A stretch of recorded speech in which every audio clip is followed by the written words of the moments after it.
こんにちは。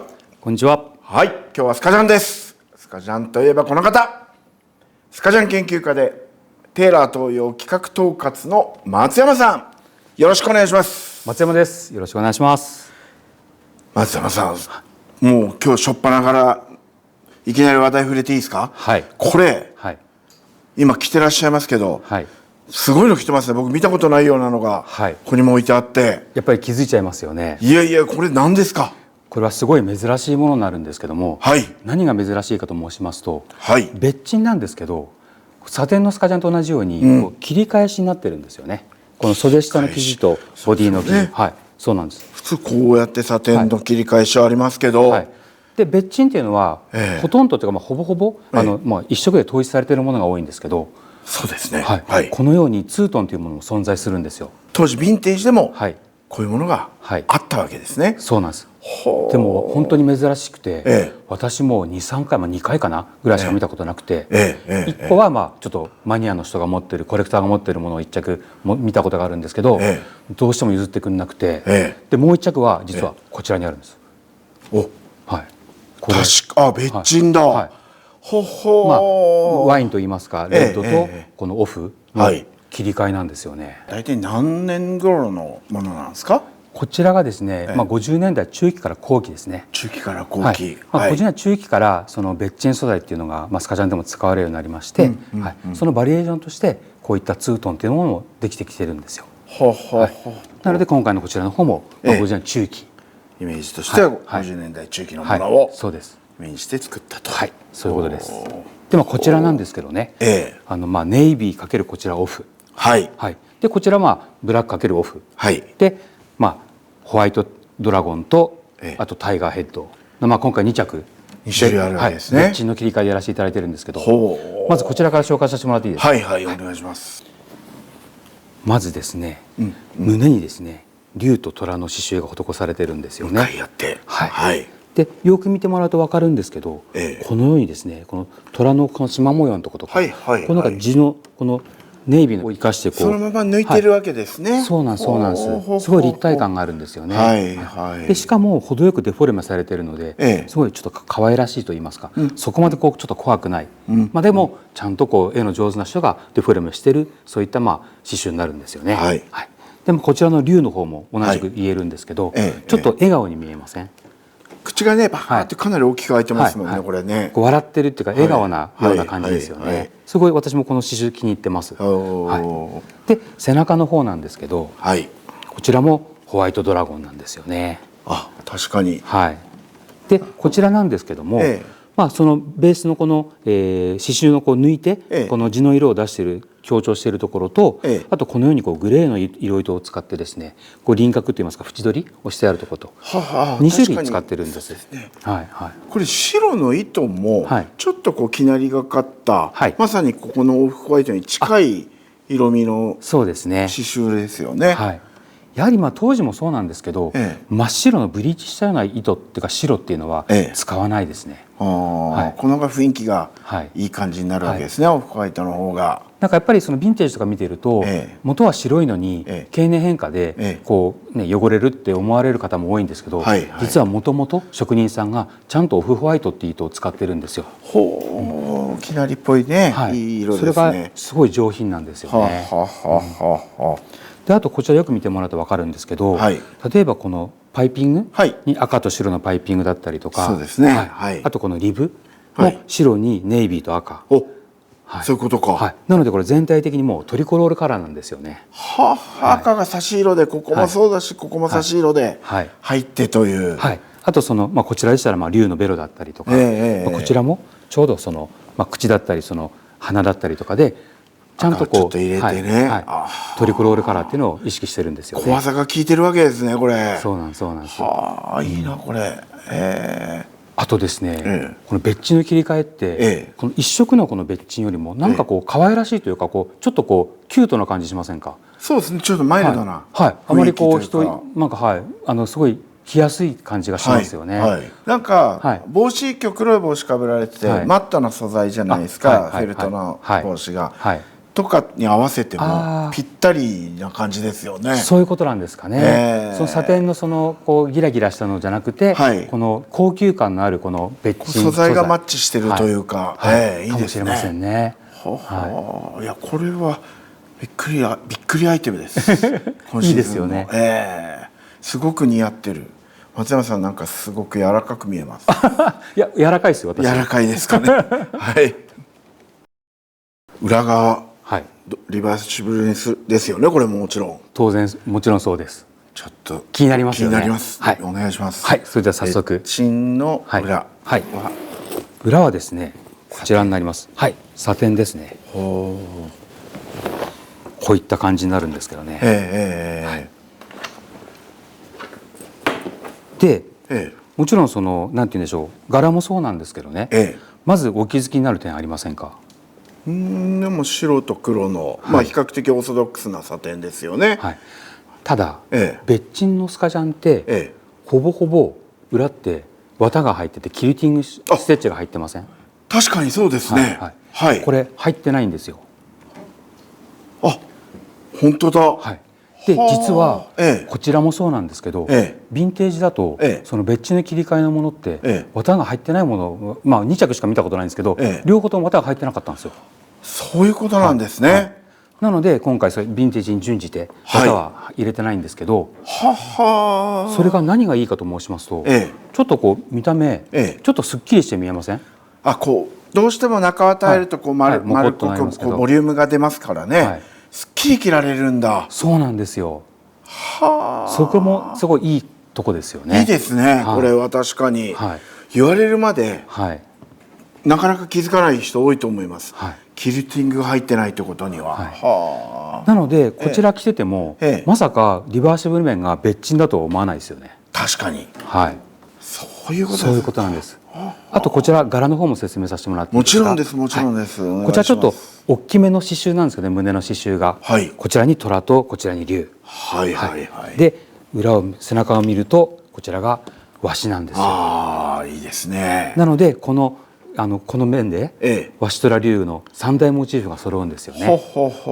すごい贅沢な作りをしてます。しかもこの黒の地に対してすごいカラフルな刺繍ですね。はい、そうなんですよね。ただカラフルと申しましても、これ黒のベースの上に乗ってるのでカラフルに見えますけど、一色一色はすごい優しい淡い色なんですよ。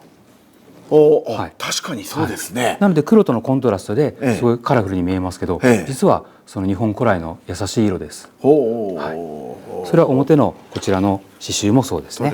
虎と竜も確かにそうですね。一色一色の色糸を見ると結構すごい優しい色なんですよね。で黒いこのベースにこの赤いリブが効いてて、そうですね。これがまたアクセントとしてすごい効きますね。黒白赤で、そうなんですよね。両面良くないですか？これはなんかすごくもう今まで僕が知ってたスカジャンとはちょっとまた違うところへ行った感じがしてて。ですよね。新しいですよね。何回も言うようですけど、やっぱり松山さん着てて、こうなんかすごくすっきり見えるなっていう答えが分かりました。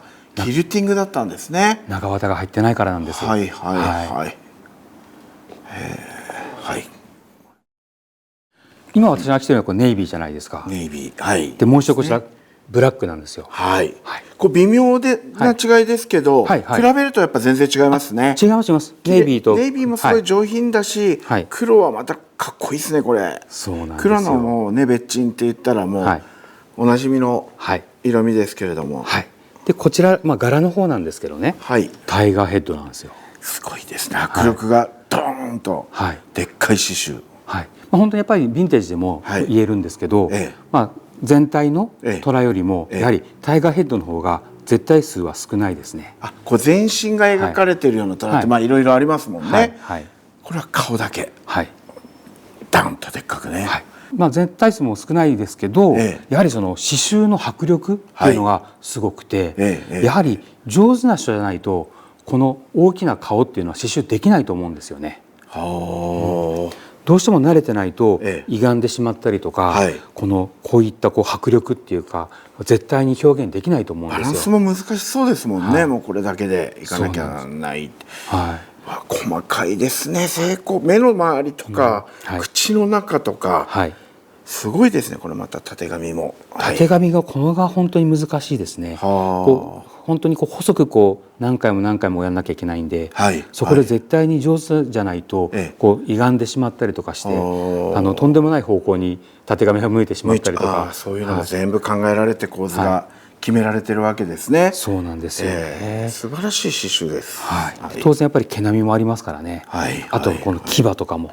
牙の向きとかもそうですし、やっぱり上手な熟練の職人さんじゃないと絶対に無理ですね、この構図は。あと胸もいいですか？胸もこちら虎なんですよね。タイガーヘッド。またちょっと一風変わった虎ですね、今度は。こちらでもまたこちら程よくデフォルメされてて、こちらも良くないですか？そうですね、ちょっと可愛らしい目が可愛らしいですね。ちょっと上向いてて、そうなんですよ。でこのパイピングも白と黄色のパイピングなんです。これは統一感を黄色で出しているわけですね。あとリブも黒に白で黄色い縁取り。こちらも黒白黄色3色使い。細かいとこですけれども、もうちょっとコンセプトが変わってるわけですね。こっちのトリコロールと、こっちは逆に統一した色でっていうことで。そうなんですよね。こちらもすごいよくできたと思います。いいですね。これどっちもみんな気になっちゃうんじゃないかな。いや、これはやっぱり刺繍がすごい、この近くで見てるから余計かもしれないけど、迫力すごいですね。いいですよね。これはもう。であとやっぱり気になるのがリバーシブルですね。裏側を見せてください。よいしょ。意外や意外。そうなんですよ。意外や意外な色使いですね。そうなんですよ。こちらは人気のありそうな組み合わせ。最近話題の逆配色です。ただこちらに関してはグリーンに黒なので、ちょっとグリーンもちょっとこう暗いですけど、さらに袖下の黒っていうのがその逆配色のいいところなんですよ。そこにこの黄色い竜がバチッと、ゴールドドラゴンですね、生えてるんですよね。なかなか見ない組み合わせですよね。このダークグリーンと、そうです。グリーンに黒っていうのはあまりやらない色です。でも、好きな人多いだろうな。でもヴィンテージはたまに見るんですよね、やはり。そうですか。グリーンかける黒、渋い、とかネイビーかける黒とか、ちょっと暗めの色で合わせてる時もあるんですよ。当時のバリエーションですよね。当然これもキルティングなし、もちろんです。中綿なしという作りですよね。そうなんです。いいですね。ただですね、こちらちょっと変化球持ってまして、そのリブ普通ここだったらこうグリーンにするんじゃないですか。これブルーなんですよ。本当だ。ちょっとサックスブルーみたいなね、水色っぽい色を使って、これが実は遊びなんです。昔のねスカジャン見ると、リブが揃ってないものって結構ありますもんね。そうなんですよ。そういうノリで逆に揃ってないものの方が多いんじゃないかっていうぐらい。そうですか。なのでそれに準じて今回も色をちょっと変化球つけてるんですけどね。面白いですね、この組み合わせは。でこちらに刺繍ですね。こちらも龍なんですよね。でこちらもすごい笑顔に見えませんか？そうですね。上向いてね、大きく口を開けた龍ですね。なのでベースの色が暗いんですけど、そのゴールドのドラゴンとこの笑顔でちょうどマッチしてるんですよ。この赤も効いてますね。デザイン的に。そうなんです。ちょっと死に振った赤ですね。そうなんですよね。ただ炎の方は赤なんですけど、こちらの下はちょっとピンクなんですよね。オレンジピンクと言いますか。同系色でこう使い分けてるわけですね。そうなんです。でこちらがもしその下がこちらと同じような赤使っていると、もうちょっときつくなっちゃうんですよね。この優しい色を使ってるからさらに笑顔に見えるんです。いや、これはね、ベースの色の珍しさも、そのね、そもそも素材の珍しさも、なんか全部が、僕は今までほとんど見たことがないようなスカジャンが出てきたなっていう今回2型ですけれども、いいっすよね。これはでも本当になんか貴重なね、モデルと初めての復刻ということで、僕もちょっとどっちを買おうか、もうすでに悩んじゃってます。っていうか本当に私もヴィンテージの存在っていうのは、別地のツートンですね、知ってはいたんですけど、なんでもっと本当に早くやんなかったんだろうってすごい自分でも反省してるんです。このね完成度がすごいですもんね。あとこの来た時のこの雰囲気ですね。いいですよね。すごい自分でも気に入ってます。なので本当初めてなので、お客様にも実物ちゃんと手に取って見てもらいたいですね。そうですね。このシルエットは想像よりさらに上行くんじゃないかな。試着してもらったりとか。そうですね。はい。今日はありがとうございました。ありがとうございました。よろしくお願いします。